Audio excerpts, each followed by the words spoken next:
about the worst thing you could do is just gut it and walk away on a 65-degree day.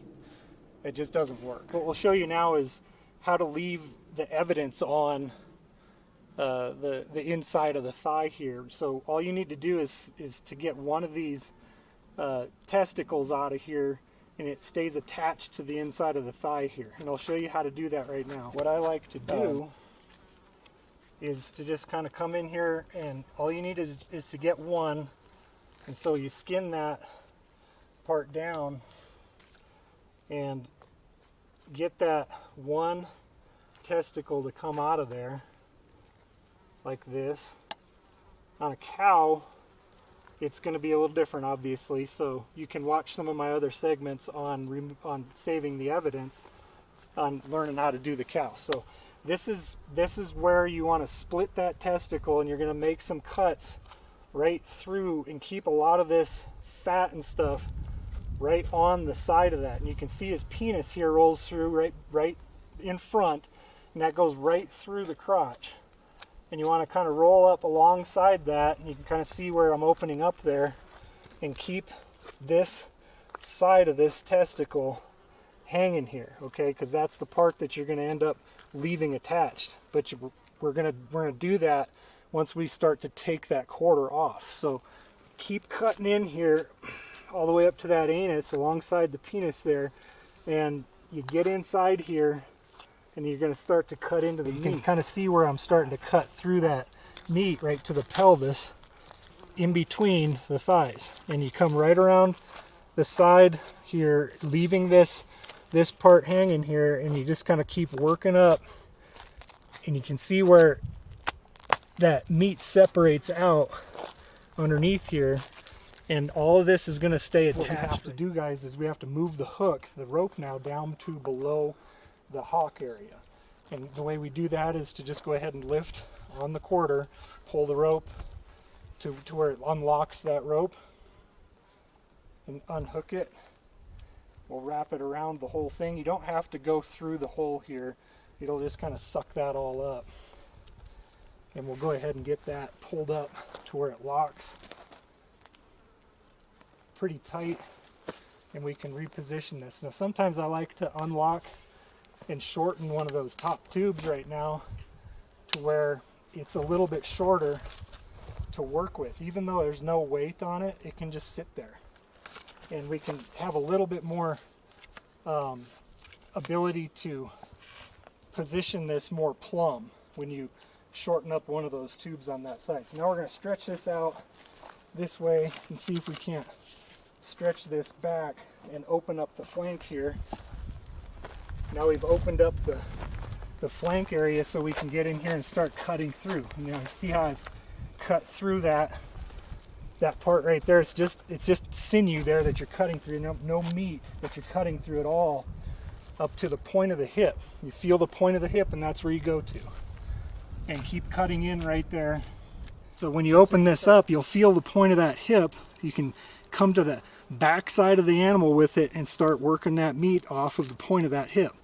And that right there is the inside tenderloin, and you're going to cut through it, part of it right here. And you just go ahead and do that. There's a main artery right next to it, and the rest of that inside loin lays up underneath here, and there's just a little chunk that stays with the back part of the quarter here. And you just go ahead and just work this right straight down through to the backbone. And we're going to change it up now, and we're going to work the start to work from the butt end, and we're going to move the tripod back this way. And you just got to kind of be careful when you're moving the legs around like this that you don't get them caught with so much weight on it. And I'm going to pull that up. I'll leave this extended a little bit further there. It kind of likes to catch there. Okay.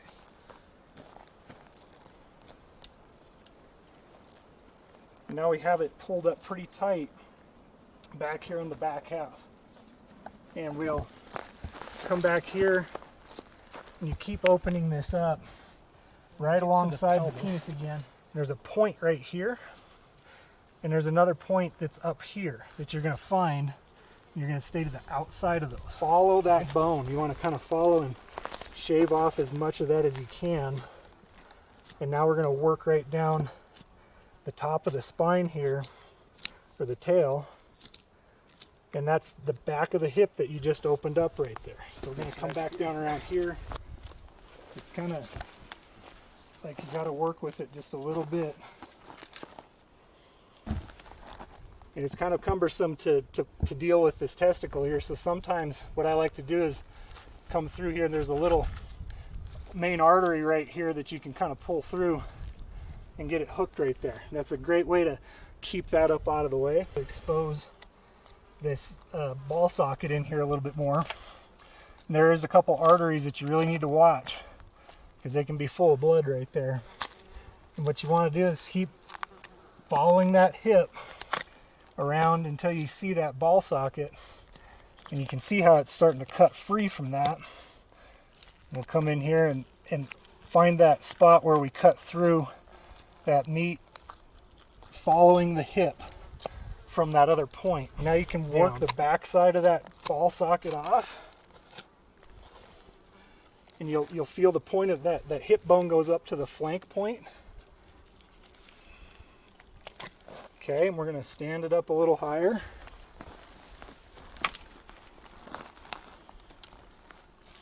And you can see how it's holding all that up. And we're just going to keep working that off the top part of the back now. We have our hide laid out here.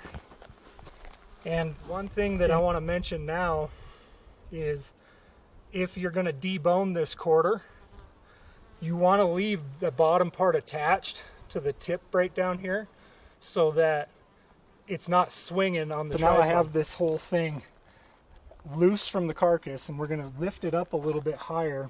I can first start by just repositioning the tripod, but what I want to do is kind of keep it to where it's not going to tip down the hill. So you got to be kind of careful with it. This thing's going to hold, but when you're here by yourself, it's easy to kind of get into that tendon again. And this is probably a 70-pound quarter. You want to lift and you want to pull the tail at the same time. Lift it up, pull the tail, let go of the weight, let go of the tail.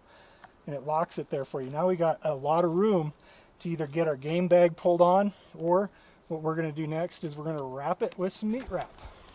Okay guys, so this is regular old plastic wrap, that food wrap that you buy on the shelf at Walmart or any store, grocery store. Glad wrap, saran wrap, whatever you want to call it. It's food grade, and this is I've been doing this for many years. Is wrapping it up to keep it sealed up. You might think, well, that's crazy, but it's not. It actually works really well to seal the meat off. It does, and the flies will stay off. As you can see, we got a few flies around. They're not going to be able to access this once we get it sealed up here again. So the way I do this is you get it started and you kind of get it unrolling.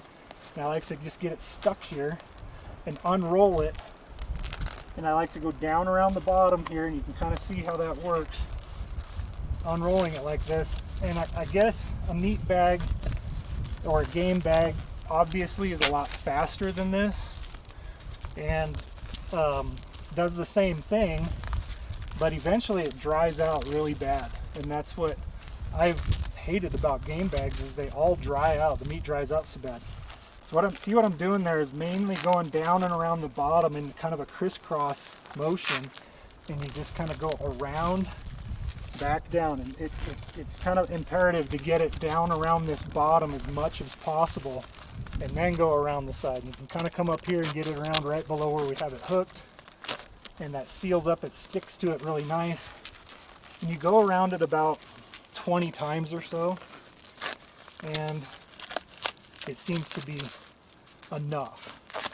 And you can see how it's putting a layer back on that's just like the hide, but without the insulating value. So this hide has all that hair on it, and is an insulating value to it. This does not have an insulating value. Yes, it is not breathing, so to speak, but the animal's dead. It's creating a sealed up barrier that the natural convection is what's taking place. The heat is leaving through the plastic, and it's not holding any heat in at all. I've done it, put meat probes in for both game bags and with the meat wrap, and it cools identically. It cools off of a hot animal. It cools exactly the same. Now, if you're worried about it, let it hang here a little bit, slip your game bag on it. Then when you get it back to camp and cooled off, then you can wrap it up like this, just using cellophane. 250 feet, we'll do a whole elk. 200 will, it's a little short.